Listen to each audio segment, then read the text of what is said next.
Good morning ship. आणि हिला मी म्हटलं का गं किती खातेस, आणि तिला वाटतं राग आला आणि तिने माझ्याकडे असं पाहिलं आणि नंतर मस्त टुल होऊन आराम करायला लागल्या आणि रवंत करत होत्या. आणि एवढं खाल्लं होतं की थोड्या वेळ रवंत झाल्यानंतर त्या पुन्हा लगेच पुढच्या ठिकाणी खायला भेटणारच होत्या.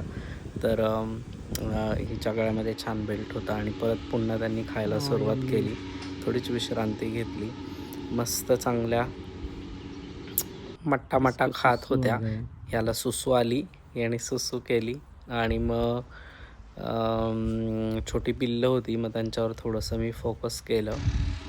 आणि हा मस्त पाणी पिऊन राम आला तिकडनं याला, आणि यांनी परत खायला सुरुवात केली. यांचे छोटे छोटे बेबी, त्यांना डच भाषेमध्ये तर लामाच्च म्हणतात.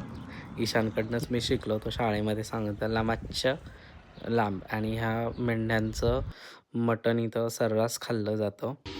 आणि तिथं आज उन्हाळ्याचा चांगलाच ताप जाणवत असल्यामुळे डच बाबा त्याच्या आधुनिक पद्धतीनं टँकरनी आणि ट्रॅक्टरने पाणी घालत होता. हे मस्त दूध प्यायचा आनंद घेत होतं मेंढरू. आणि हे बघा आगाऊ कोणी पाय खातं तर कोणी कंपाऊंड खातं. आणि मी हे सगळं पाहून मॉर्निंग वॉक संपवून आपल्या जंगली वाटेने पुन्हा घरी आलो. Bye bye.